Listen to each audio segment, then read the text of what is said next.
Materi ini masuk dalam kompetensi dasar atau KD 3.2, yaitu menerapkan permohonan nomor pokok wajib pajak atau NPWP, dan KD 4.2, yaitu membuat surat permohonan nomor pokok wajib pajak atau NPWP.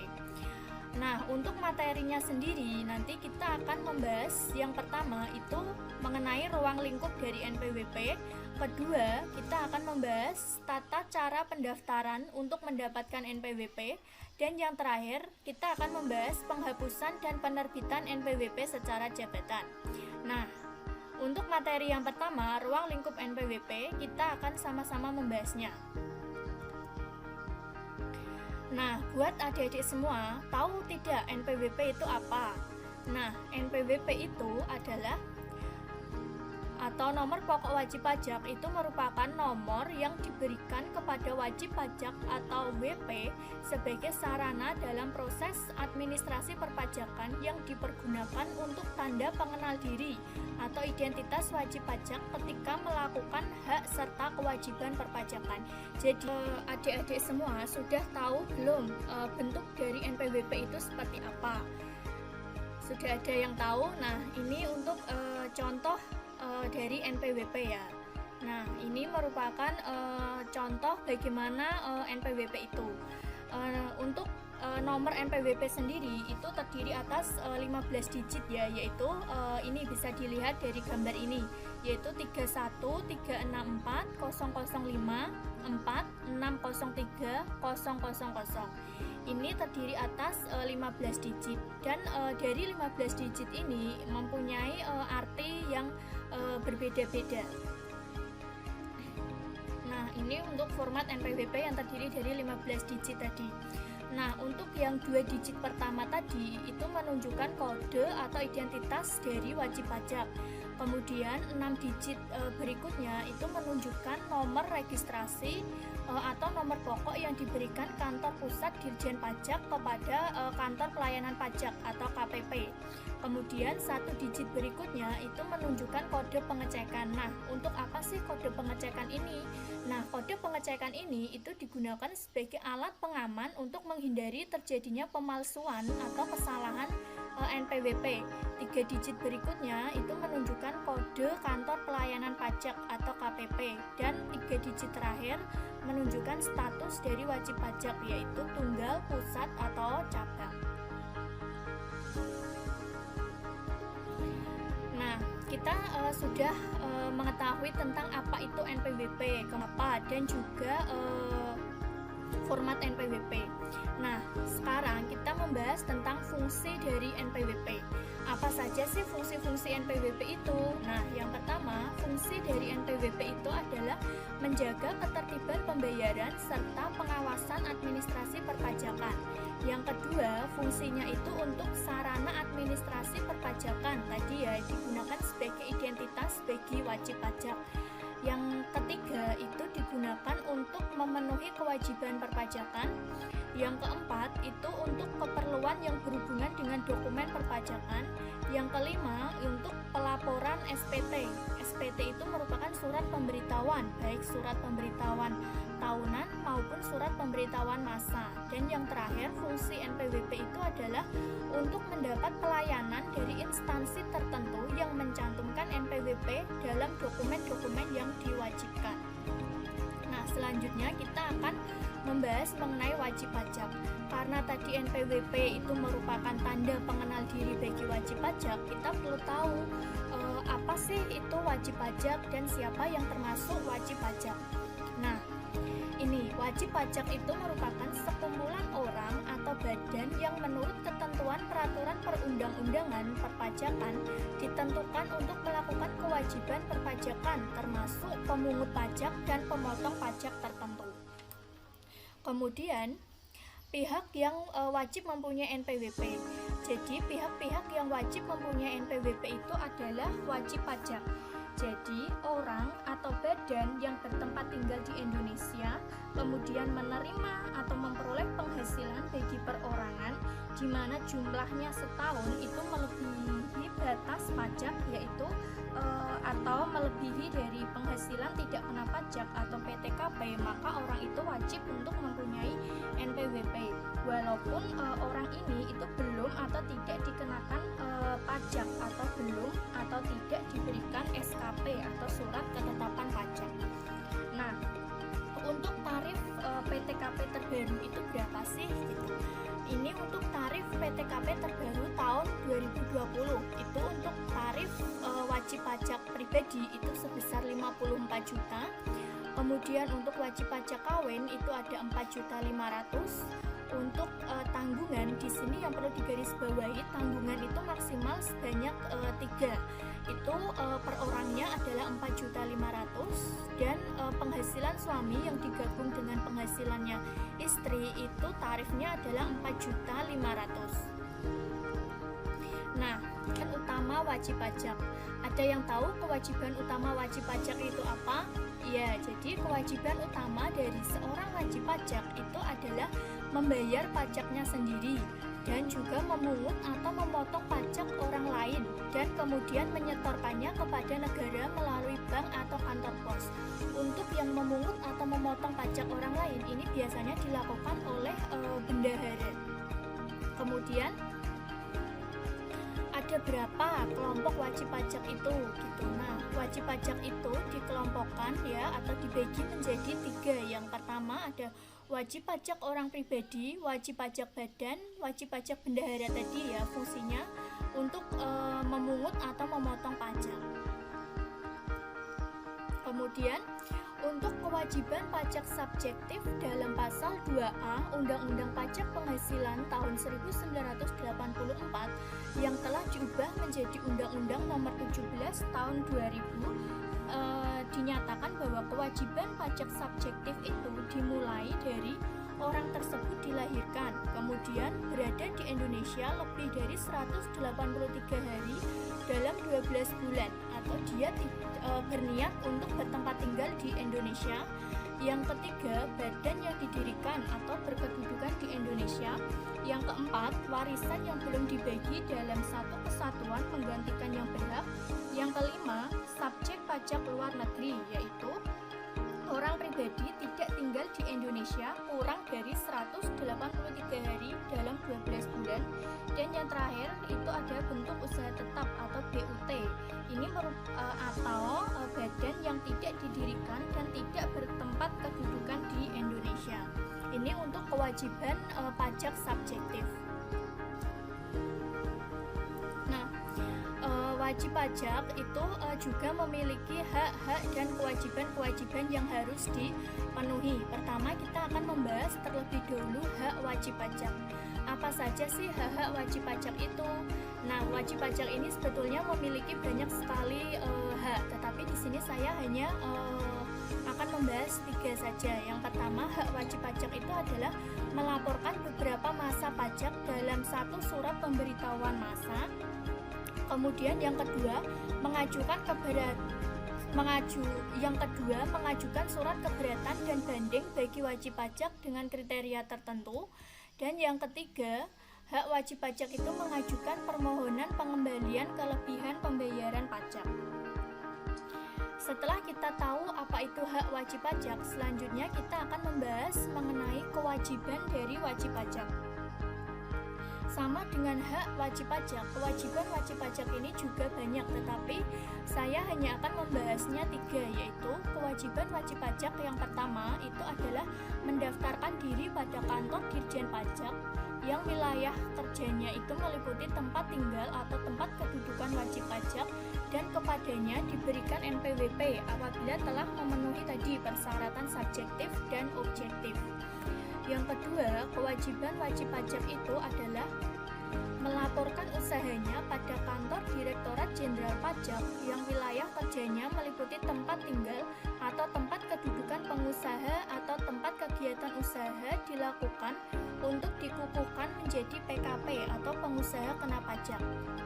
Dan yang ketiga, kewajiban wajib pajak itu adalah membayar dan menyetor pajak yang terutang dengan menggunakan surat setoran pajak ke kas negara melalui tempat pembayaran yang diatur berdasarkan peraturan Menteri Keuangan. Ini untuk kewajiban dari wajib pajak. Nah, Kemudian kita tadi tahu yang berhak mempunyai NPWP itu adalah wajib pajak. Di sini akan lebih dijabarkan lagi wajib pajak yang bagaimana yang berkewajiban untuk mempunyai NPWP. Yang pertama, wajib pajak yang berkewajiban mempunyai NPWP itu adalah wajib pajak orang pribadi yang menjalankan usaha atau pekerjaan bebas dan penghasilan netonya atau penghasilan bersihnya itu di atas tarif PTKP atau penghasilan tidak kena pajak. Yang kedua, itu ada wajib pajak orang pribadi yang tidak menjalankan usaha atau pekerjaan bebas apabila sampai dengan 1 bulan memperoleh penghasilan yang mana jumlahnya itu telah melebihi PTKP setahun. Yang ketiga, itu ada wajib pajak orang pribadi yang melakukan kegiatan usaha di beberapa tempat wajib untuk mendaftarkan diri ke KPP untuk mempunyai NPWP yang mana wilayah kerjanya itu meliputi tempat-tempat kegiatan wajib pajak. Yang selanjutnya itu adalah wanita yang telah menikah yang dikenakan pajak secara terpisah. Maksudnya seperti apa? Wanita yang telah menikah yang dikenakan pajak secara terpisah dikarenakan beberapa hal, yaitu yang pertama, hidup terpisah berdasarkan keputusan hakim, dan yang kedua, dikehendaki secara tertulis berdasarkan perjanjian pemisahan penghasilan dan juga harta. Dan yang terakhir itu wajib pajak badan. Contohnya itu adalah seperti PT atau perseroan terbatas, komanditer Venoscap atau CV, firma, kongsi, yayasan, perkumpulan, lembaga, koperasi, BUMN, ormas, dan juga partai politik itu wajib melaporkan usahanya. Nah, ini untuk wajib pajak yang berkewajiban mempunyai NPWP. Selanjutnya kita akan membahas mengenai sanksi. Nah, sanksi apa? Sanksi bagi setiap orang yang dengan sengaja tidak mendaftarkan diri untuk diberikan NPWP atau menyalahgunakan tanpa hak NPWP, maka mereka itu akan mendapatkan sanksi. Sanksinya itu adalah berupa pidana penjara paling singkat 6 bulan dan paling lama 6 tahun serta denda paling sedikit 2 kali jumlah pajak yang terutang yang tidak atau kurang bayar dan paling banyak 4 kali dari jumlah pajak terutang yang tidak atau kurang dibayarkan. Jadi karena NPWP ini wajib untuk dimiliki, jadi apabila ada orang atau wajib pajak yang dengan sengaja tidak mendaftarkan diri untuk mendapatkan NPWP, maka dia akan mendapatkan sanksi. Nah, untuk selanjutnya kita akan membahas mengenai jangka waktu pendaftaran NPWP. Dalam pendaftaran NPWP ini tentunya ada jangka waktu yang harus diperhatikan, terutama jangka waktu pendaftarannya, yaitu jangka waktu pendaftaran yang pertama itu adalah wajib pajak orang pribadi yang tidak menjalankan suatu usaha atau pekerjaan bebas apabila jumlah penghasilannya sampai dengan suatu bulan yang disetahunkan telah melebihi tarif PTKP, maka wajib mendaftarkan diri selambat-lambatnya akhir bulan berikutnya. Yang kedua, bagi wajib pajak orang pribadi yang menjalankan suatu usaha atau pekerjaan bebas dan wajib pajak badan wajib mendaftarkan diri paling lambat 1 bulan setelah usaha mulai dijalankan WP. Selanjutnya kita akan membahas mengenai tata cara pendaftaran untuk mendapatkan NPWP. Nah, bagaimana sih tata cara pendaftaran untuk kita bisa mendapatkan NPWP? Nah, di sini akan kita bahas satu persatu. Adapun tata cara pendaftaran untuk mendapatkan NPWP yang pertama itu tentunya adalah wajib pajak mempersiapkan dokumen-dokumen persyaratan untuk memperoleh NPWP. Adapun dokumen-dokumen itu yang pertama adalah bagi wajib pajak orang pribadi non pengusaha, dokumen yang harus dipersiapkan itu berupa fotokopi KTP jika dia itu penduduk Indonesia, tetapi jika dia itu warga asing, maka dokumennya itu adalah fotokopi paspor ditambah surat keterangan tempat tinggal dari instansi yang berwenang, misalnya dari kepala desa. Yang kedua, bagi wajib pajak orang pribadi pengusaha, dokumennya itu berupa fotokopi KTP jika dia penduduk Indonesia, tetapi jika dia warga asing, maka dokumennya itu adalah fotokopi paspor ditambah surat keterangan tempat tinggal dari instansi yang berwenang, misalnya kepala desa, dan surat keterangan tempat kegiatan usaha atau pekerjaan bebas dari instansi yang berwenang dari kepala desa. Kemudian bagi wajib pajak badan, dokumennya itu berupa fotokopi akta pendirian usaha dan perubahan terakhir atau surat keterangan penunjukan dari kantor pusat bagi bentuk usaha tetap atau BUT, fotokopi KTP bagi penduduk Indonesia.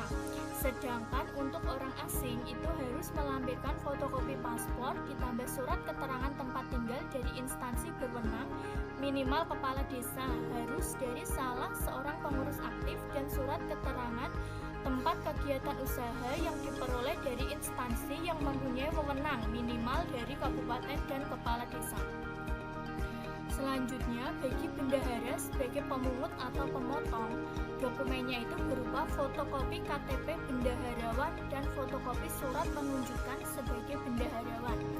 Kemudian, bagi kerjasama operasi sebagai wajib pajak pemotong atau pemungut, dokumennya itu adalah fotokopi perjanjian kerjasama sebagai joint operation, fotokopi NPWP untuk masing-masing anggota joint operation, fotokopi KTP bagi penduduk Indonesia. Nah, kalau bagi orang asing itu cukup dokumennya itu cukup fotokopi paspor ditambah surat keterangan tempat tinggal dari instansi yang berwenang, minimal kepala desa, dari salah seorang pengurus joint operation. Kemudian untuk wajib pajak dengan status cabang orang pribadi atau pengusaha tertentu atau wanita kawin yang tidak bisa harta, dokumennya itu berupa fotokopi surat keterangan terdaftar. Tetapi apabila permohonan itu ditandatangani oleh orang lain, maka harus pula dilengkapi dengan surat kuasa khusus. Kemudian bagi wajib pajak yang mana dia itu pindah tempat kegiatan usaha atau domisili, maka wajib pajak tersebut melaporkan diri ke kantor pelayanan pajak lama maupun kantor pelayanan pajak baru. Adapun dokumen yang harus dipersiapkan itu adalah berupa jika wajib pajak orang pribadi pengusaha pindah domisili atau tempat kegiatan usaha atau pekerjaan bebas, maka dokumennya itu berupa surat keterangan domisili baru atau tempat kegiatan usaha atau pekerjaan bebas yang baru dari instansi yang berwenang, khususnya dari kepala desa. Kemudian bagi wajib pajak orang pribadi non pengusaha, dokumennya itu berupa surat keterangan domisili baru dari kepala desa atau surat keterangan dari pimpinan instansi perusahaannya. Dan bagi wajib pajak badan pindah tempat kegiatan usaha atau tempat kedudukan, dokumennya itu berupa surat keterangan tempat kedudukan atau tempat kegiatan yang baru dari kepala desa. Kemudian setelah mempersiapkan dokumen-dokumen yang wajib harus dipersiapkan, selanjutnya wajib pajak ini mengisi dan menandatangani formulir pendaftaran wajib pajak untuk menyampaikan permohonan memperoleh nomor pokok wajib pajak secara tertulis. Kemudian mulai pendaftaran wajib pajak orang pribadi. Bisa adik-adik semua perhatikan, ini adalah formulir pendaftaran wajib pajak orang pribadi. Nah, kita akan membahasnya satu persatu. Pertama, ini merupakan formulir pendaftaran wajib pajak orang pribadi. Adik-adik semua bisa perhatikan pada identitas wajib pajak. Di situ ada nama wajib pajak. Nama wajib pajak ini akan diisi dengan nama lengkap dari wajib pajak sesuai dengan KTP dan paspornya masing-masing. Jikalau wajib pajak ini mempunyai gelar, maka gelarnya bisa dicantumkan. Bisa di gelar depan, itu di situ sudah tertulis gelar depan dan juga gelar belakang. Kemudian untuk yang kedua, tempat dan tanggal lahir itu diisi sesuai dengan data yang ada di KTP atau paspor dari masing-masing wajib pajak berupa tanggal, bulan, dan tahun di mana wajib pajak dilahirkan. Kemudian untuk status perkawinan bisa disilang pada kotak yang sesuai. Jika kawin disilang kawin, jika tidak ya disilang pilihan tidak.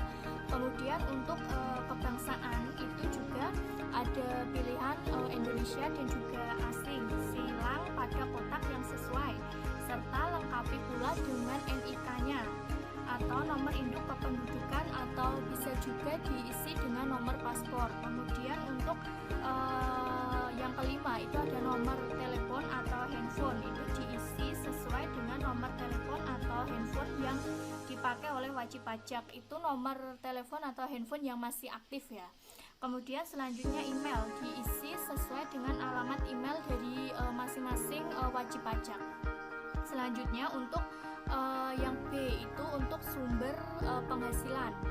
Untuk penghasilan dalam hubungan kerja itu bisa adik-adik silang pada kotak yang sesuai. Bila di situ ada berbagai macam pilihan ya, ada dari PNS sampai dengan pekerja pada pemberi kerja yang tidak termasuk sebagai wajib pajak.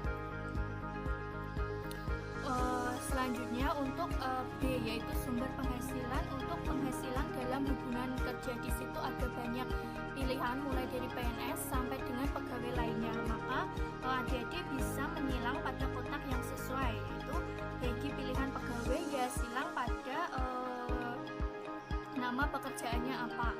Kemudian yang kedua untuk kegiatan usaha itu diisi sesuai dengan uraian kegiatan usahanya.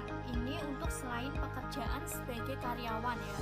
Kemudian selanjutnya untuk merek dagang atau usaha itu diisi sesuai dengan kegiatan usaha dari wajib pajak yang dimiliki. Nama usahanya apa bisa dituliskan di merek dagang atau usaha. Kemudian memiliki karyawan, silang pada kotak yang sesuai. Jika mempunyai ya disilang iya, kemudian jika tidak ya disilang pada pilihan tidak.